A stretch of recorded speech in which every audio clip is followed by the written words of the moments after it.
नमस्कार दोस्तों। तो दोस्तों आज हम इस वीडियो में डिस्कस करने वाले हैं एडुटेरिया Bihar Durga practice set number 4। दोस्तों वीडियो को पूरा देखिएगा। अगर आप चैनल पर नए हैं प्लीज़ सब्सक्राइब कीजिएगा। चलिए शुरू करते हैं आज का सबसे पहला सवाल।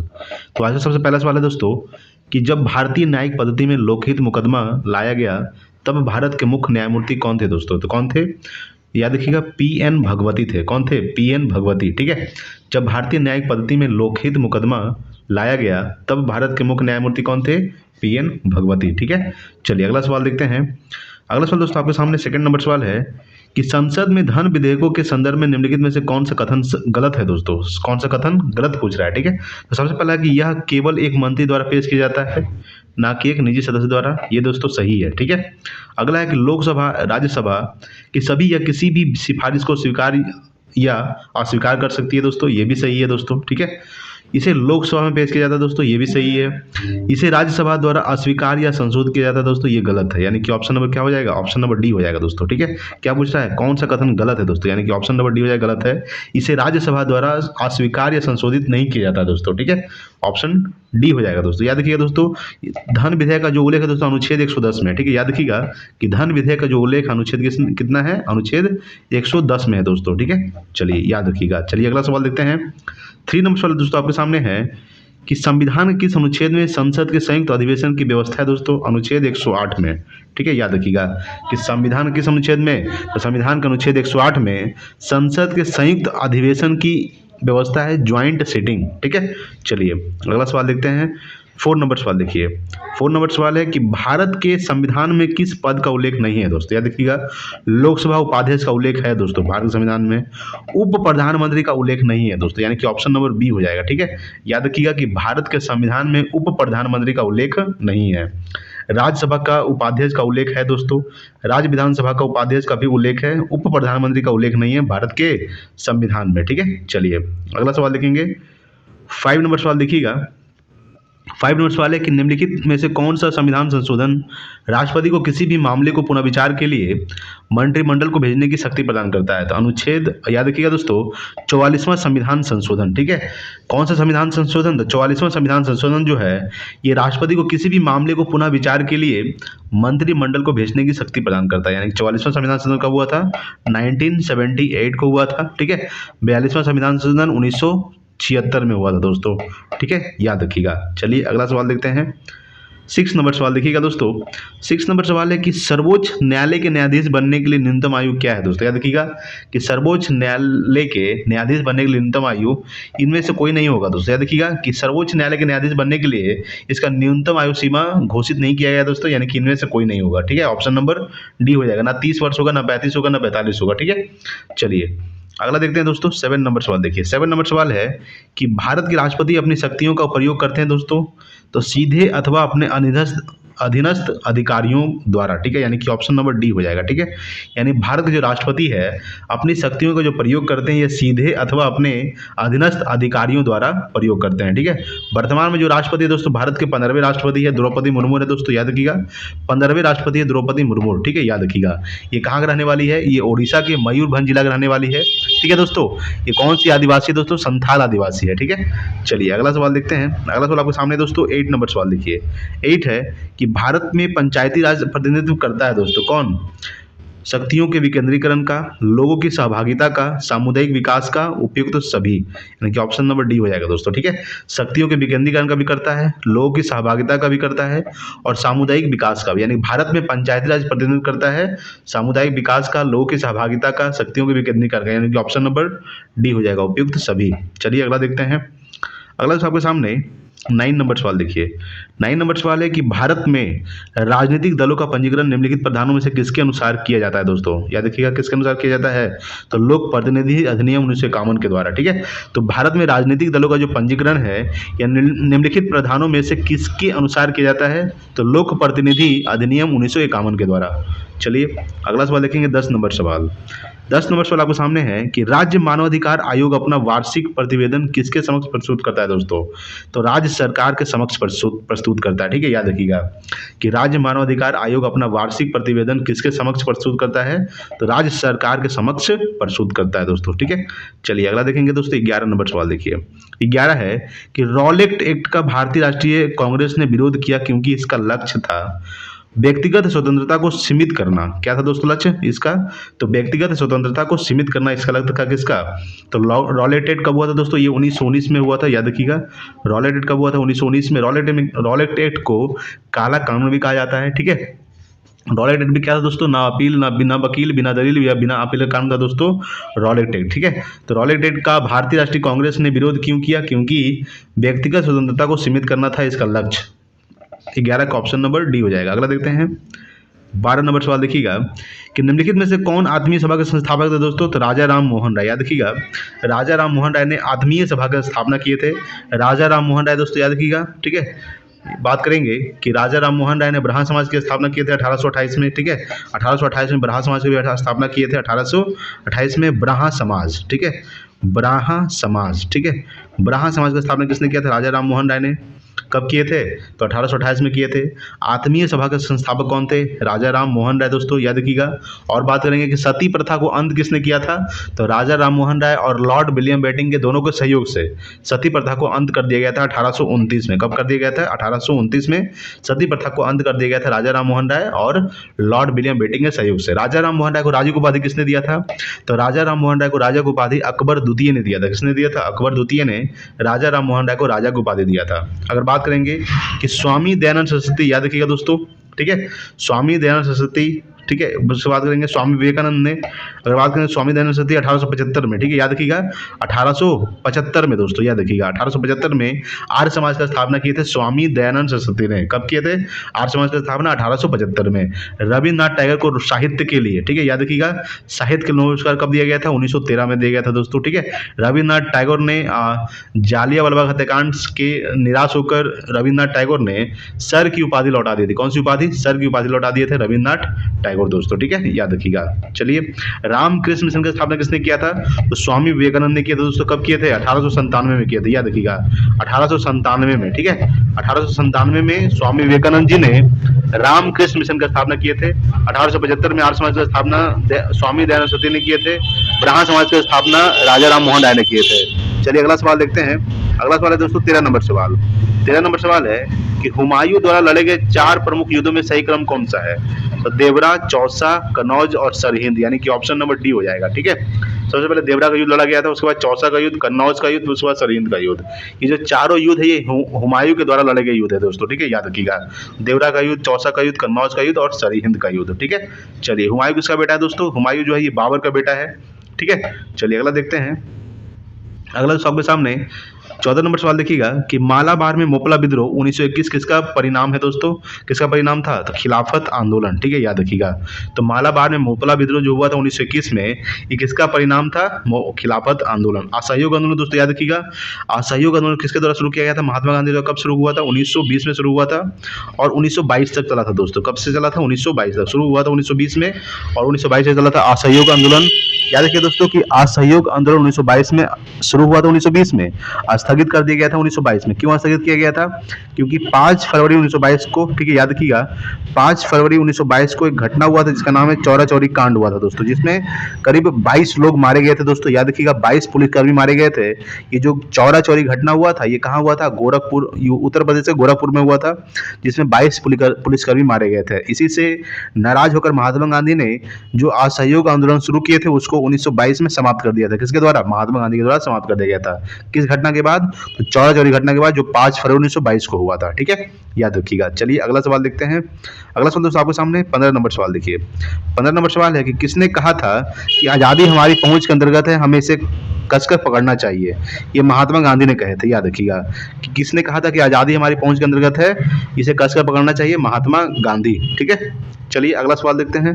अगला सवाल आपके सामने दोस्तों 16 नंबर सवाल देखिएगा कि भारतीय राष्ट्रीय कांग्रेस के द्वितीय मुस्लिम अध्यक्ष कौन थे दोस्तों, याद रखिएगा। ये रहीमतुल्ला साइनी थे दोस्तों, याद रखिएगा। रहीमतुल्ला साइनी जो थे ये भारतीय राष्ट्रीय कांग्रेस के द्वितीय मुस्लिम अध्यक्ष थे, याद रखिएगा। तो भारतीय राष्ट्रीय कांग्रेस के प्रथम मुस्लिम अध्यक्ष कौन थे, तो बदरुद्दीन तैयबजी थे, ये भारतीय राष्ट्रीय कांग्रेस के प्रथम मुस्लिम अध्यक्ष थे। द्वितीय मुस्लिम अध्यक्ष रहीमतुल्ला साइनी थे दोस्तों, याद रखिएगा। अगर बात करेंगे कि भारतीय राष्ट्रीय कांग्रेस का स्थापना कब हुआ था, याद रखिएगा 28 दिसंबर 1885 को, ठीक है। 28 दिसंबर 1885 को, ठीक है। 28 दिसंबर 1885 को भारतीय राष्ट्रीय कांग्रेस का स्थापना किया गया था। किसने स्थापना किया था, तो ए ओ हुम ने किया था, याद रखिएगा। ए ओ हुम ने 1885 में, 28 दिसंबर 1885 को ए ओ हुम ने भारतीय राष्ट्रीय कांग्रेस का स्थापना किए थे, याद रखिएगा दोस्तों, ठीक है। चलिए अगला सवाल देखते हैं। 17 नंबर सवाल देखिए। 17 नंबर सवाल है कि निम्नलिखित में से किस एक प्रस्थल से पाषाण संस्कृति से हड़प्पा सभ्यता तक के सांस्कृतिक अवशेष प्राप्त हुए थे दोस्तों, तो ये मेहरगढ़ से प्राप्त हुए। कहां से प्राप्त हुए हैं, मेहरगढ़, ठीक है। किस एक प्रस्थल से, तो मेहरगढ़ से पाषाण संस्कृति से हड़प्पा सभ्यता तक के सांस्कृतिक अवशेष प्राप्त हुए हैं, ठीक है दोस्तों। कालीबंगन कहाँ स्थित है, याद रखिएगा दोस्तों, ये कालीबंगन राजस्थान में स्थित है, याद रखिएगा।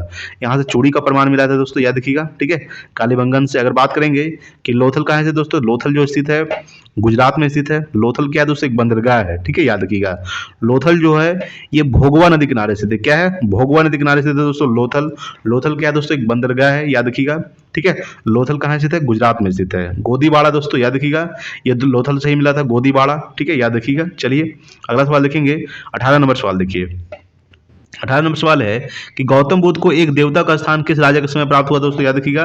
ये कनिष्क के राजा के समय याद हुआ, ठीक है, याद रखिएगा कि गौतम बुद्ध को एक देवता का जो स्थान मिला था तो किस राजा के समय प्राप्त हुआ था, तो कनिष्क राजा के समय प्राप्त हुआ था, याद रखिएगा। अगर बात करेंगे दोस्तों कि अशोक मौर्य वंश का शासक था दोस्तों, याद रखिएगा। अगर बात करेंगे कि अजातशत्रु किस वंश का शासक है दोस्तों, याद रखिएगा हर्यक वंश का शासक है। हर्यक वंश के संस्थापक कौन थे, बिंबिसार जो थे ये हर्यक वंश के संस्थापक थे। बिंबिसार हर्यक वंश के संस्थापक थे दोस्तों, याद रखिएगा। अगर बात करेंगे गौतम बुद्ध का जन्म कब हुआ था दोस्तों, तो गौतम बुद्ध का जन्म हुआ था 563 ईसा पूर्व में हुआ था और 483 ईसा पूर्व में इनकी मृत्यु हो गई थी, याद रखिएगा, ठीक है। 563 ईसा पूर्व में इनका जन्म हुआ था और 483 ईसा पूर्व में इनकी मृत्यु हो गई थी। इनका जन्म कहाँ हुआ था, जन्म हुआ था दोस्तों लुम्बिनी में, कुंडग्राम नामक लुम्बिनी में हुआ था दोस्तों इनका जन्म। गौतम बुद्ध का इनकी मृत्यु कहाँ हुई थी, कुशीनगर में हुआ था। गौतम बुद्ध के बचपन का नाम सिद्धार्थ था दोस्तों, याद रखिएगा। या बात करेंगे कि गौतम बुद्ध के बारे में अगर बात करते हैं, गौतम बुद्ध ने इनको ज्ञान की प्राप्ति कहाँ हुई थी, तो बोध गया पीपल वृक्ष के नीचे निरंजना नदी के किनारे गौतम बुद्ध को ज्ञान की प्राप्ति हुई थी दोस्तों, ठीक है, याद रखिएगा। अगर बात करें गौतम बुद्ध ने सबसे ज्यादा उपदेश कहाँ दिए थे, सबसे पहला उपदेश दिए थे सारनाथ में, याद रखिएगा। सबसे पहला उपदेश कहाँ दिए थे, सारनाथ में दिए थे। और सबसे ज्यादा उपदेश दिए थे दोस्तों श्रावस्ती में। कहाँ दिए थे, श्रावस्ती में सबसे ज्यादा उपदेश दिए थे गौतम बुद्ध, ठीक है। चलिए अगला सवाल देखेंगे। अगला सवाल है दोस्तों 19 नंबर सवाल। 19 नंबर सवाल है कि चंद्रगुप्त मौर्य ने सेल्यूकस को किस वर्ष में पराजित किया था दोस्तों, याद रखिए। कब किए थे, 322 ईसा पूर्व में किया था, याद रखिएगा कि चंद्रगुप्त मौर्य ने सेल्यूकस को किस वर्ष में पराजित किया था, तो किया था दोस्तों 322 ईसा पूर्व में, याद रखिएगा। चंद्रगुप्त मौर्य ने मौर्य वंश का स्थापना किए थे, कब किए थे, तो 322 ईसा पूर्व में चंद्रगुप्त मौर्य ने मौर्य वंश का स्थापना किए थे दोस्तों। चलिए अगला सवाल देखेंगे। 20 नंबर सवाल देखिएगा। 20 नंबर सवाल है कि रजत किस सिक्के जारी करने वाला प्रथम गुप्त शासक था दोस्तों, ये था चंद्रगुप्त द्वितीय, ठीक है, याद रखिएगा। बात करेंगे कि रजत सिक्के जारी करने वाला प्रथम गुप्त शासक था चंद्रगुप्त द्वितीय। चंद्रगुप्त द्वितीय के बारे में अगर बात करेंगे तो चंद्रगुप्त द्वितीय के शासन काल में कौन भारत आया था दोस्तों, तो फाहियान आया था, याद रखिएगा, जो चीनी यात्री था, ठीक है। अगर बात करें दोस्तों समुद्रगुप्त को भारत का नेपोलियन कहा जाता है, ठीक है। समुद्रगुप्त को भारत का नेपोलियन कहा जाता है। ये सब गुप्त वंश का शासक है दोस्तों, समुद्रगुप्त, कुमारगुप्त, चंद्रगुप्त द्वितीय दोस्तों, चंद्रगुप्त प्रथम। अगर बात करेंगे कि गुप्त वंश का स्थापना किसने किया था, तो श्रीगुप्त ने, ठीक है, याद रखिएगा कि श्रीगुप्त, ठीक है, श्रीगुप्त ने गुप्त वंश का स्थापना किए थे। चलिए अगला सवाल देखते हैं। 21 नंबर सवाल देखिएगा। 21 नंबर सवाल है कि निम्नलिखित में से कौन सा सुल्तान अपने फरमान में सरदार या अमीरों को मसनद ए आली के नाम से संबोधित करता था, किसका, याद रखिएगा दोस्तों, बहलोल लोदी, ठीक है। कौन सा सुल्तान, तो बहलोल लोदी जो है अपने फरमान में सरदार या अमीरों को मसनद ए आली के नाम से संबोधित करता था दोस्तों, ठीक है। चलिए याद रखिएगा। अगला सवाल देखेंगे। 22 नंबर सवाल देखिए दोस्तों। 22 नंबर सवाल आपके सामने है कि मोहम्मद बिन तुगलक के निम्नलिखित प्रयोगों या अभियानों को काल क्रमानुसार सजाएं। सबसे पहला क्या दोस्तों, सांकेतिक मुद्रा है, द्वाब में कर वृद्धि, राजधानी परिवर्तन, कराचिल अभियान। इसका हो जाएगा दोस्तों ऑप्शन नंबर डी हो जाएगा। ठीक है, 2 हो जाएगा, पहले दुआब में कर वृद्धि हो जाएगा दोस्तों, उसके बाद क्या हो जाएगा, राजधानी परिवर्तन। ठीक है, उसके बाद सांकेतिक मुद्रा, उसके बाद कराचिल अभियान, यानी कि ऑप्शन नंबर डी हो जाएगा दोस्तों। ठीक है, 22 का। चलिए अगला देख दो दोस्तों 23 नंबर सवाल। 23 नंबर सवाल है कि निम्नलिखित में से कौन सा भारत का पहला पेपरलेस बजट है दोस्तों। याद रखिएगा, केंद्रीय बजट 2021-22 जो है ये क्या है, भारत का पहला पेपरलेस बजट है, केंद्रीय बजट 2021-22। चलिए अगला देखेंगे। अगला आपके सामने है 24 नंबर सवाल, देखिएगा। पोंग और तापू, ठीक है, पोंग और तापू जो है ये राज्य के लोक नृत्य है, किस राज्य के है, तो ये अरुणाचल प्रदेश के है। ठीक है, याद रखिएगा कि पोंग और जो तापू है ये अरुणाचल प्रदेश राज्य के लोक नृत्य है दोस्तों। चलिए अगला देखेंगे 25 नंबर सवाल, देखिएगा कि निम्नलिखित में से कौन सा एक जल प्रदूषक नहीं है दोस्तों। आर्सेनिक एक जल प्रदूषक है दोस्तों, क्रोमियम भी एक जल प्रदूषक है, गाद भी एक जल प्रदूषक है, हिमनद यानी कि ग्लेशियर जो है ये जल प्रदूषक नहीं है दोस्तों। ठीक है, 25 का ऑप्शन नंबर डी हो जाएगा। चलिए अगला देखेंगे 26 नंबर सवाल, देखिएगा। 26 है कि निम्नलिखित युग्म में कौन सा एक सही सुमेलित नहीं है। इधर खिलाड़ी है दोस्तों, इधर खेल है। ठीक है, सानिया रिचर्ड्स हॉकी दोस्तों, ये क्या है, ये सही है दोस्तों। पॉल पोगबा फुटबॉल, ये सही है दोस्तों।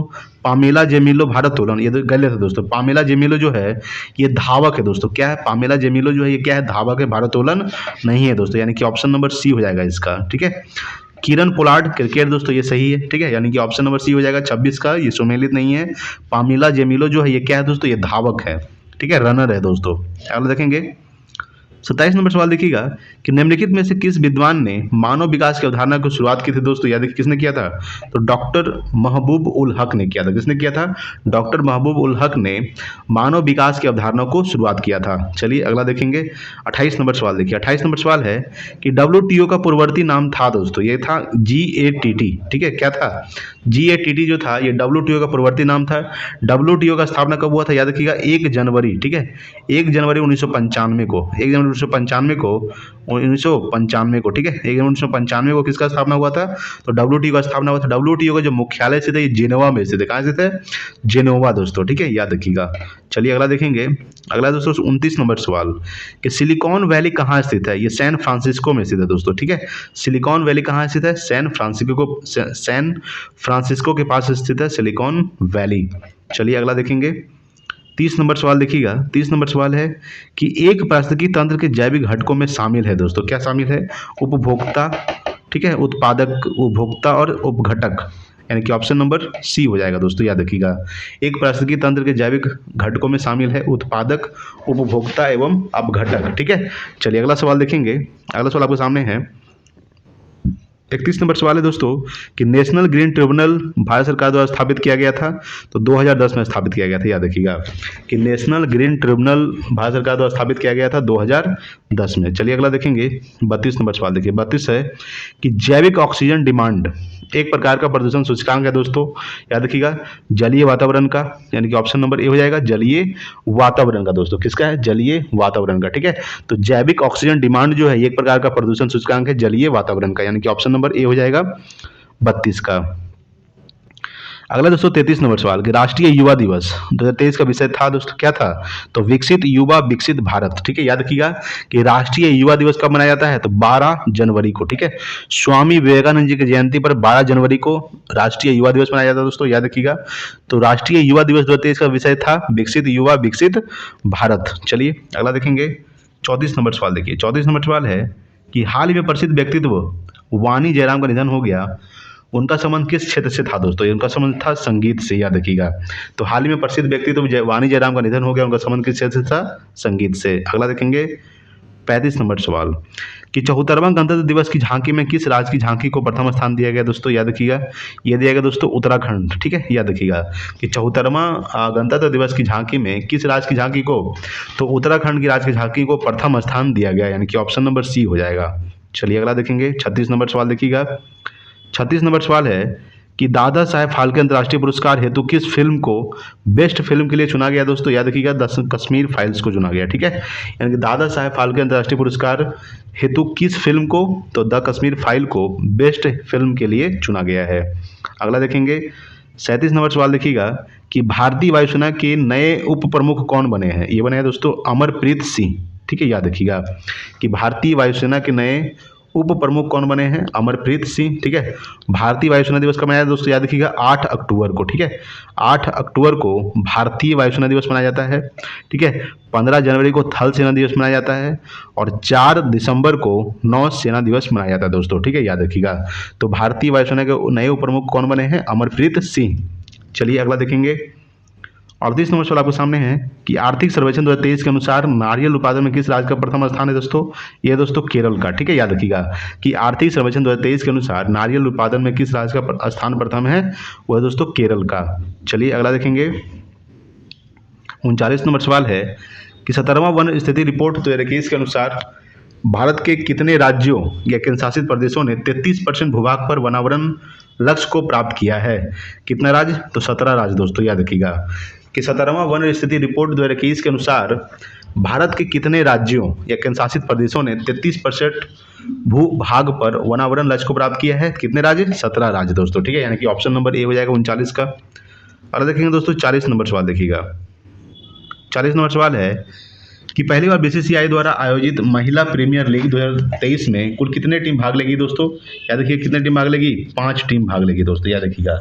अगर बात करेंगे कितने टीम में भाग लेगी? 5 टीम। ठीक है, तो पहली बार बीसीसीआई द्वारा आयोजित महिला प्रीमियर लीग 2023 में कुल कितने टीम भाग लेगी? 5। अगला देखेंगे दोस्तों 41 नंबर सवाल देखिएगा कि नवोदित लेखकों को प्रोत्साहित करने के उद्देश्य से भारत सरकार ने किस योजना की शुरुआत की है? तो याद रखिएगा युवा 2.0 योजना। ठीक है, तो नवोदित लेखकों को प्रोत्साहित करने के उद्देश्य से भारत सरकार ने किस योजना की शुरुआत की है? युवा 2.0 योजना। चलिए अगला देखेंगे। 42 नंबर सवाल देखिएगा। 42 है कि ब्रिटेन के प्रधानमंत्री ऋषि सुनक का संबंध भारत के किस राज्य से है दोस्तों? ये है दोस्तों पंजाब से। याद रखिएगा कि जो वर्तमान ब्रिटेन के प्रधानमंत्री ऋषि सुनक है वो भारत के किस राज्य के रहने वाले हैं? वो है दोस्तों पंजाब राज्य के। ठीक है, चलिए अगला देखेंगे। 43 नंबर सवाल देखिएगा कि पुरुष T20 वर्ल्ड कप का आयोजन 2026 में कहाँ किया जाएगा दोस्तों? तो भारत में भी किया जाएगा और श्रीलंका में भी किया जाएगा, यानी कि ऑप्शन नंबर डी हो जाएगा, ए और बी दोनों। ठीक है, तो पुरुष T20 वर्ल्ड कप का आयोजन जो है 2026 में कहाँ किया जाएगा? भारत और श्रीलंका दोनों में किया जाएगा दोस्तों। अगला देखेंगे। 44 नंबर सवाल देखिएगा कि राष्ट्रमंडल खेल 2022 में स्वर्ण पदक जीतने वाले सुधीर लाड का संबंध किस खेल से है दोस्तों? ये दोस्तों भारोत्तोलन से। ठीक है, याद रखिएगा कि राष्ट्रमंडल खेल 2022 में स्वर्ण पदक जीतने वाले सुधीर लाड का जो संबंध है किस खेल से है? तो भारोत्तोलन से है। अगला देखेंगे। 45 नंबर सवाल है कि बजट 2023 के अनुसार प्राथमिक घाटा जीडीपी का कितना प्रतिशत है दोस्तों? तो 2.3%। ठीक है, याद रखिएगा कि बजट 2023 के अनुसार प्राथमिक घाटा जीडीपी का कितना प्रतिशत है? 2.3%। अगला देखेंगे। 46 नंबर सवाल देखिएगा कि सिक्किम का नया राज्यपाल किसे नियुक्त किया गया है दोस्तों? याद रखिएगा लक्ष्मण प्रसाद आचार्य को। ठीक है, लक्ष्मण प्रसाद आचार्य को सिक्किम का नया राज्यपाल नियुक्त किया गया है दोस्तों। चलिए अगला देखेंगे। 47 नंबर सवाल है कि यूनिसेफ इंडिया के नए राजदूत कौन बने हैं? आयुष्मान खुराना। ठीक है, याद रखिएगा कि यूनिसेफ इंडिया के नए राजदूत बने हैं आयुष्मान खुराना। चलिए अगला देखेंगे। अगला आपके सामने है 48 नंबर सवाल देखिएगा। 48 है कि वीर गार्जियन संयुक्त सैन्य अभ्यास जो भारत तथा जापान के मध्य हुआ, इसका आयोजन किया गया था। याद रखिएगा कहाँ किया गया? हयाकुरी में किया गया। ठीक है, याद रखिएगा कि वीर गार्जियन संयुक्त सैन्य अभ्यास जो भारत तथा जापान के मध्य हुआ, इसका आयोजन किया गया था हयाकुरी में किया गया। चलिए अगला देखेंगे।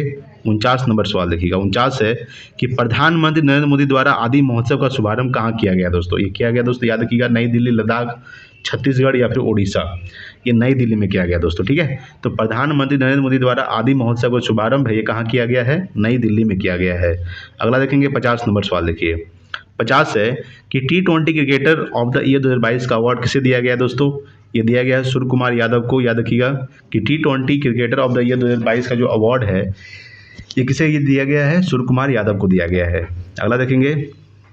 51 नंबर सवाल देखिए। 51 है कि पद्म विभूषण पुरस्कार 2023 से सम्मानित श्रीनिवास वर्धन का संबंध किस क्षेत्र से है दोस्तों? यह है दोस्तों, याद रखिएगा विज्ञान से है। ठीक है, तो पद्म विभूषण पुरस्कार 2023 से सम्मानित श्रीनिवास वर्धन का जो संबंध है किस क्षेत्र से है? तो विज्ञान से है। अगला देखेंगे। 52 नंबर सवाल देखिए। 52 नंबर सवाल है कि प्रसिद्ध राजनीतिक शरद यादव जिनका हाल ही में निधन हो गया, वे कितनी बार लोकसभा हेतु चुने गए थे? 7 बार। कितनी बार? 7 बार। यानी कि प्रसिद्ध राजनीतिक शरद यादव जिनका हाल ही में निधन हो गया, वे कितनी बार लोकसभा हेतु चुने गए? 7 बार। अगला देखेंगे। 53 नंबर सवाल देखिएगा कि दुनिया का सबसे लंबा रिवर क्रूज एमवी गंगा विलास ने कितने दिनों की यात्रा पूरी की है? 51 दिनों की यात्रा पूरी की है। ठीक है, दुनिया का सबसे लंबा रिवर क्रूज एमवी गंगा विशाल विलास ने कितने दिनों की यात्रा पूरी की है? 51 दिनों की यात्रा पूरी की है। अगला देखेंगे 54 नंबर सवाल। 54 नंबर सवाल है कि भारत सरकार ने किस देश से 12 चीते लाने हेतु समझौता किया है? तो दक्षिण अफ्रीका से। याद रखिएगा कि भारत सरकार ने किस देश से? तो दक्षिण अफ्रीका से 12 चीते लाने की योजना यानी कि समझौता किया है। केनिया की राजधानी क्या होता है दोस्तों? याद रखिएगा नैरोबी। ठीक है, नैरोबी जो होता है ये केनिया की राजधानी होता है। याद रखिएगा। अगर बात करेंगे कि सूडान की राजधानी क्या होता है दोस्तों? खार्तूम। ठीक है, खार्तूम जो होता है, खार्तूम ये क्या होता है? खार्तूम जो होता है दोस्तों ये किस सूडान की राजधानी है। दक्षिण अफ्रीका की राजधानी है दोस्तों प्रिटोरिया, ब्लेम फाउंटेन, ठीक है, केप टाउन। ये 3 राजधानी तो दोस्तों याद रखिएगा। दक्षिण अफ्रीका 3 राजधानी होता है। कौन कौन सा? ब्लेम फाउंटेन, केप टाउन और प्रिटोरिया। दक्षिण अफ्रीका की 3 राजधानी है। जिम्बाब्वे राजधानी क्या है दोस्तों? याद रखिएगा। तो जिम्बाब्वे की राजधानी है हरारे। ठीक है, हरारे जो है जिम्बाब्वे की राजधानी है। चलिए अगला देखेंगे 55 नंबर सवाल कि पुस्तक the magic of the last story के लेखक है दोस्तों कौन है? सुधा मूर्ति। याद रखिएगा कि पुस्तक the magic of the last story के लेखक है सुधा मूर्ति।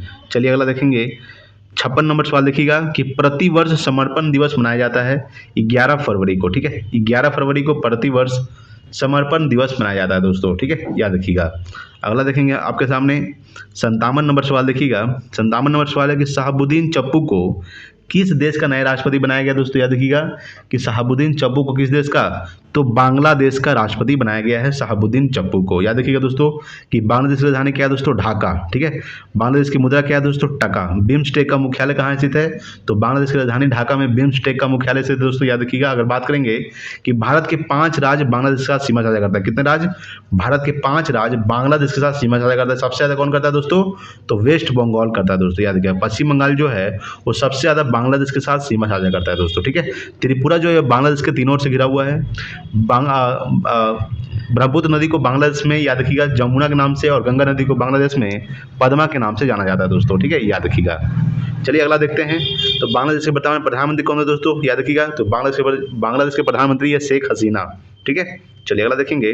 अगला आपके सामने है दोस्तों 58 नंबर सवाल देखिएगा कि वैज्ञानिक अनुसंधान केंद्र दक्षिण गंगोत्री की स्थापना कब की गई थी? ये 1983 में किया गया था। याद रखिएगा। अगर बात करेंगे कि वैज्ञानिक अनुसंधान केंद्र दक्षिण गंगोत्री की स्थापना की गई थी 1983 में। 1999 में दोस्तों याद रखिएगा कारगिल युद्ध हुआ था। ठीक है, कारगिल युद्ध कब हुआ था? 1999 में। किसके बीच? भारत और पाकिस्तान के बीच, जिसमें भारत जीत गया था दोस्तों। ठीक है, याद रखिएगा। चलिए अगला देखेंगे। अगला आपके सामने है 59 नंबर सवाल दोस्तों देखिएगा। 59 नंबर है कि निम्नलिखित युगों पर विचार करें। इधर जनजाति है दोस्तों, इधर राज्य है। तो लिम्बू जनजाति जो पाई जाती है सिक्किम में पाई जाती है दोस्तों, ये सही है। कार्बी जनजाति हिमाचल प्रदेश दोस्तों, ये गलत है। ठीक है, क्या पूछ रहा है कि उपयुक्त में कौन सा सही सुमेलित है? डोंगरी जनजाति ओडिशा में दोस्तों, ये सही है। यानी कि 1 और 3 जो है ये सही है दोस्तों। यानी कि ऑप्शन नंबर ए हो जाएगा इसका। क्या हो जाएगा? Option number A. ठीक है, देखिए कार्बी जो जनजाति है मेन रूप से कहाँ पाई जाती है? ये मेन रूप से असम में पाई जाती है। कहाँ पाई जाती है? असम में दोस्तों। ठीक है, याद रखिएगा जो कार्बी जनजाति कहाँ पाई जाती है? असम में। ठीक है, चलिए यानी कि ऑप्शन नंबर क्या हो जाएगा इसका? ऑप्शन नंबर ए हो जाएगा। 1 और 3 क्या है दोस्तों? सही है। ठीक है, 2 क्या है? गलत है। चलिए अगला देखेंगे। 60 नंबर सवाल है कि एक देश के अंदर स्थित सबसे बड़ी झील कौन सी है दोस्तों? याद रखिएगा मिशिगन झील। ये कहाँ स्थित है? ये अमेरिका में स्थित है। ठीक है, मिशिगन झील कहाँ स्थित है? ये अमेरिका में स्थित है दोस्तों। अगर बात करेंगे कि सुपीरियर झील दोस्तों, ये सबसे बड़ी मीठे पानी का झील सुपीरियर झील है दोस्तों। सबसे गहरी झील कौन सी है दोस्तों? तो बैकाल झील सबसे गहरी झील है। याद रखिएगा। ठीक है, तो एक देश के अंदर स्थित सबसे बड़ी झील कौन सी है? मिशिगन झील, जो कहाँ स्थित है? अमेरिका में। चलिए अगला देखेंगे। 61 नंबर सवाल देखिएगा कि वायुमंडल में हाइड्रोजन की प्रतिशत मात्रा है दोस्तों, तो 0.01%। वायुमंडल में सबसे ज़्यादा कौन सा गैस पाया जाता है? नाइट्रोजन। कितना परसेंट? तो नाइट्रोजन दोस्तों कितना परसेंट? 78%। उसके बाद दोस्तों कार्बन डाइऑक्साइड, याद रखिएगा। और ऑक्सीजन दोस्तों कितना परसेंट? 21%। ठीक है, कार्बन डाइऑक्साइड यानी कि CO2 कितना परसेंट? 0.03%। ठीक है, उसके बाद यहाँ पे क्या है दोस्तों? हाइड्रोजन, यानी कि हाइड्रोजन कितना परसेंट है? 0.01% पाया जाता है। ठीक है, चलिए सबसे ज़्यादा नाइट्रोजन पाया जाता है 78%। अगला देखेंगे 62 नंबर कि निम्नलिखित में से कौन सी जलधारा गर्म जलधारा का उदाहरण नहीं है? ठीक है, कौन नहीं है दोस्तों? तो पेरुवियन। याद रखिएगा पेरुवियन जो दोस्तों ये गर्म जलधारा नहीं है बल्कि ठंडी जलधारा है। ठीक है, सुस्मिता क्या है दोस्तों? सुसीमा जो है ये क्या है दोस्तों? ये गर्म जलधारा है। ठीक है, एल नीनो क्या है दोस्तों, ये भी गर्म जलधारा है। पेरुवियन जो है दोस्तों ये ठंडी जलधारा है, ठीक है। 62 का ऑप्शन नंबर ए हो जाएगा। अगला देखेंगे दोस्तों 63 नंबर सवाल आपके सामने है कि भारतीय मानसून मौसमी विस्थापन से इंगित है, इसका मुख्य कारण है दोस्तों, क्या है ये है दोस्तों। अगर बात करेंगे दोस्तों, देखिएगा यहाँ पे समझिएगा कि स्थल तथा समूहों का विभेदी तापमान, यानी कि ऑप्शन नंबर बी हो जाएगा, ठीक है। देखिए भारतीय मानसून मौसमी विस्थापन से इंगित है, इस जिसका प्रमुख कारण है स्थल तथा समूहों का विभेदी तापमान, ठीक है। चलिए अगला देखेंगे 64 नंबर सवाल देखिएगा कि नौकरिक जैव मंडल क्षेत्र किस राज्य में स्थित है दोस्तों, ये स्थित है मेघालय में, ठीक है। नौकरिक जैव मंडल क्षेत्र किस राज्य में स्थित है, मेघालय। अगला देखेंगे 65 नंबर सवाल आपके सामने है कि कौन सा डेल्टा कैंप कैमोरिन एवं कृष्णा डेल्टा के मध्य स्थित है, यह दोस्तों कोरोमंडल तट, ठीक है। तो कौन सा डेल्टा, तो कोरोमंडल तट जो है ये कैप कैमोरिन एवं कृष्णा डेल्टा के मध्य स्थित है। चलिए अगला देखेंगे 66 नंबर कि निम्नलिखित में से किसकी कोई इकाई नहीं होती है दोस्तों, याद रखिएगा सापेक्षिक घनत्व, ठीक है। याद रखिएगा अगर बात करेंगे सापेक्षिक घनत्व के बारे में बात करेंगे दोस्तों, तो इसकी कोई इकाई नहीं होती है। अगला देखेंगे दोस्तों आपके सामने 67 नंबर सवाल देखिएगा। 67 है कि निम्नलिखित में से किसे मापने के लिए स्टेलागमोमीटर का उपयोग होता है दोस्तों, तो पृष्ठ तनाव को, याद रखिएगा। अगर बात करेंगे कि पृष्ठ तनाव को मापने के लिए स्टेलागमोमीटर का उपयोग होता है। अगला देखेंगे दोस्तों आपके सामने 68 नंबर है कि यदि किसी वस्तु वृत्ताकार पथ में घुमाई जाती है तो उस पर किया गया कार्य होता है दोस्तों शून्य होता है, ठीक है। याद रखिएगा यदि किसी वस्तु को वृत्ताकार पथ में घुमाई जाती है तो उस पर किया गया कार्य होता है शून्य, ठीक है। अगला देखेंगे दोस्तों 69 नंबर सवाल आपके सामने है कि ऊर्जा के संबंध में निम्न में से कौन सा कथन सत्य नहीं है। सबसे पहला कथन है कि ऊर्जा भौतिक पदार्थ नहीं है, यस दोस्तों ये सही है, ऊर्जा जो है भौतिक पदार्थ नहीं है, ठीक है। ऊर्जा किसी कार्य को करने की क्षमता की माप है दोस्तों, ये भी सही है। ऊर्जा को कई रूपों में संग्रहित किया जाता है और मापा जा सकता है, ये भी सही है दोस्तों। रूपांतरण के दौरान निर्मित ऊर्जा निर्वात में जाती है, ये दोस्तों गलत है, यानी कि ऑप्शन नंबर डी हो जाएगा, ठीक है। ये कथन सत्य नहीं है, रूपांतरण के दौरान निर्गत ऊर्जा निर्वात में नहीं जाती है दोस्तों, ठीक है। चलिए अगला सवाल देखेंगे दोस्तों। अगला सवाल आपके सामने है, अगला सवाल देखेंगे दोस्तों 70 नंबर सवाल देखिएगा। 70 नंबर सवाल आपके सामने है कि एक पत्थर किसी स्प्रिंग तुला पर बंधा हुआ है, निम्नलिखित स्थिति में कौन सी स्प्रिंग तुला के रीडिंग में सबसे कम भार दिखाएगी दोस्तों, याद रखिएगा। तो अगर बात करेंगे दोस्तों कि जब वह पत्थर किसी बीकर के लिए पानी में पूरी तरह से निमज्जित हो, ठीक है, यानी कि ऑप्शन नंबर इसका सी हो जाएगा, ठीक है। कि एक पत्थर किसी स्प्रिंग तुला पर बंधा हुआ है, निम्नलिखित स्थितियों में कौन सी स्प्रिंग तुला के रीडिंग में सबसे कम भार दिखाएगी, जब वो पत्थर किसी बीकर के लिए पानी की में पूरी तरह से निमज्जित हो, यानी कि ऑप्शन नंबर सी हो जाएगा 70 का। अगला दोस्तों 71 नंबर सवाल देखिए कि बोरोसिलिकेट ग्लास बर्तन का माइक्रोवेव ओवन में प्रयोग किया जाता है क्योंकि यह अत्यधिक उष्मा प्रतिरोधी है दोस्तों, क्या है, यह अत्यधिक उष्मा प्रतिरोधी, यानी कि ऑप्शन नंबर क्या हो जाएगा, बी हो जाएगा 71 का, ठीक है। याद रखिएगा। अगर देखेंगे दोस्तों 72 नंबर सवाल देखिएगा, 72 क्या कर रहा है, किसी विस्फोट के कारण समुद्र के तल पर बनने वाली लहरें होती है दोस्तों, क्या होती है, अनुदैर्ध्य होती है, याद रखिएगा कि किसी विस्फोट के कारण समुद्र के तल पर बनने वाली लहरें होती है अनुदैर्ध्य, ठीक है। चलिए अगला देखेंगे 73 नंबर सवाल देखिए कि हाइड्रोजन अणु का नाभिक किससे बना होता है दोस्तों, तो केवल एक प्रोटॉन से बना होता है, ठीक है। हाइड्रोजन अणु का जो नाभिक बना होता है किससे बना होता है, केवल एक प्रोटॉन से बना होता है। अगला देखेंगे दोस्तों 74 नंबर सवाल देखिएगा कि निम्न में से कौन सा विकल्प सहसंयोजक यौगिक का गुण नहीं है दोस्तों, याद रखिएगा उच्च गलनांक और क्वथनांक, ठीक है। उच्च गलनांक और क्वथनांक जो है ये सहसंयोजक यौगिक का गुण नहीं है, यानी कि ऑप्शन नंबर क्या हो जाएगा, बी हो जाएगा 74 का। अगला देखेंगे 75 नंबर सवाल देखिएगा।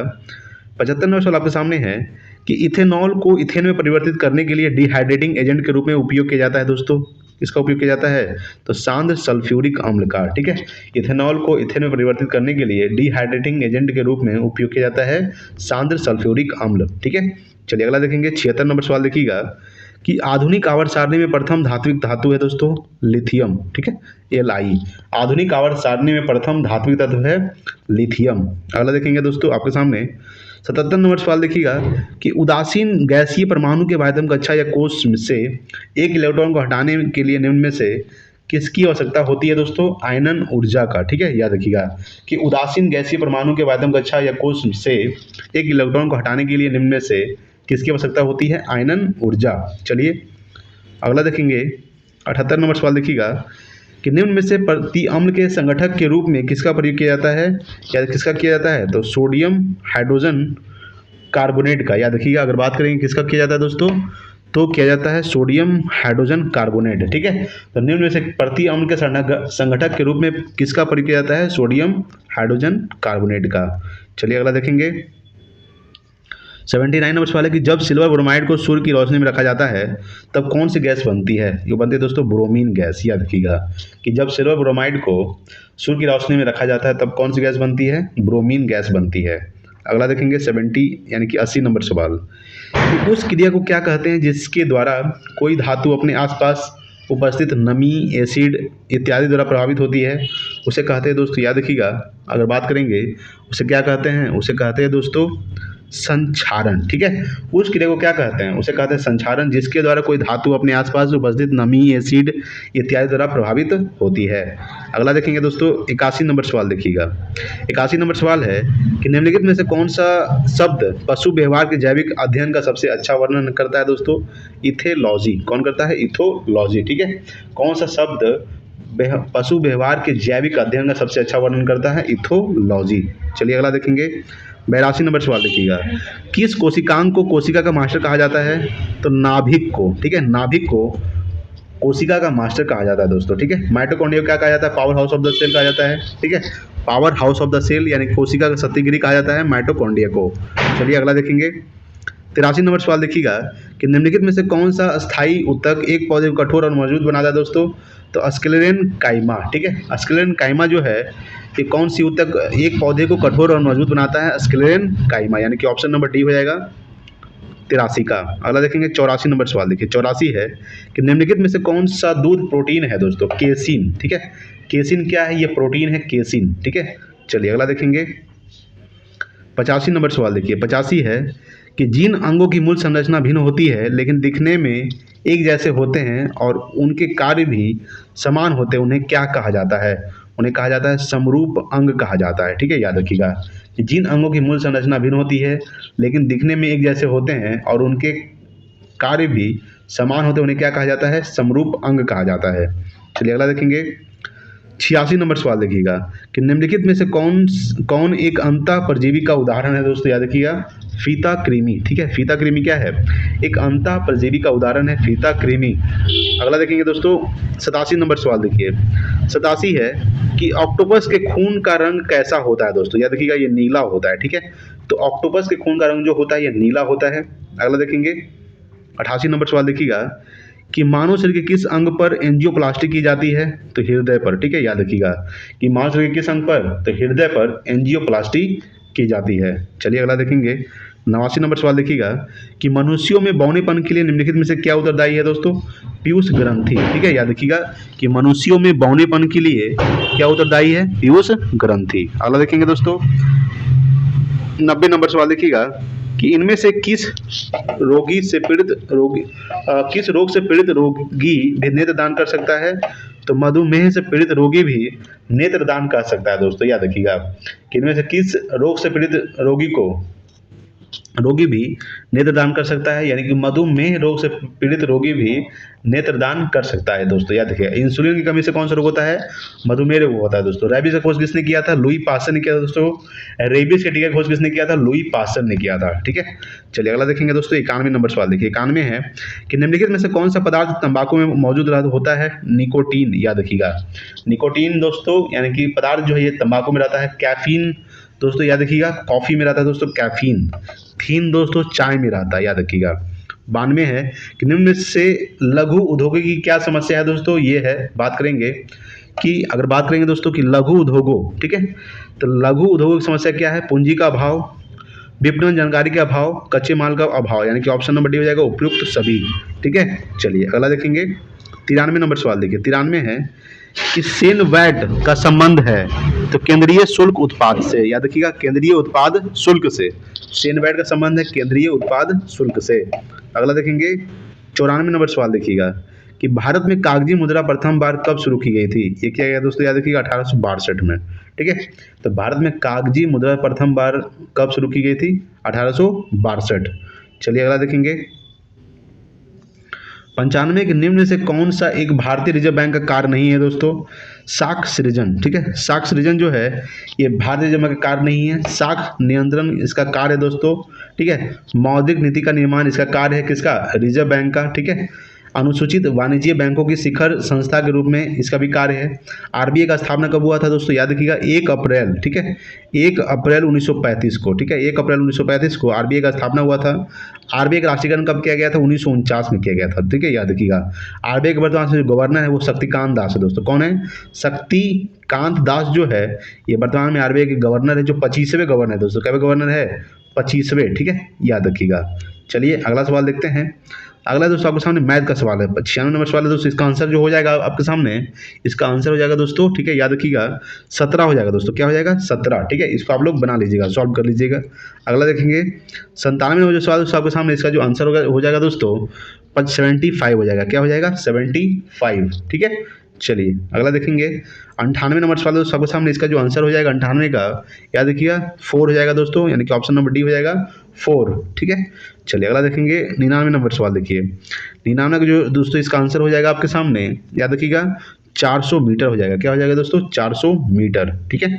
चलिए और आज का लास्ट सवाल 100 नंबर सवाल दोस्तों, इसका जो हो जाएगा आंसर दोस्तों 4,460 रुपया, ठीक है। चलिए दोस्तों मैंने 100 प्रश्नों को डिस्कस कर चुके हैं, ठीक है। मैथ का प्रश्न को सॉल्व कर लीजिएगा, हम आंसर बता दिए दोस्तों, ठीक है। अगर आप चैनल पर नए हैं प्लीज़ सब्सक्राइब कीजिएगा। Thanks for watching. जय हिंद, वंदे मातरम।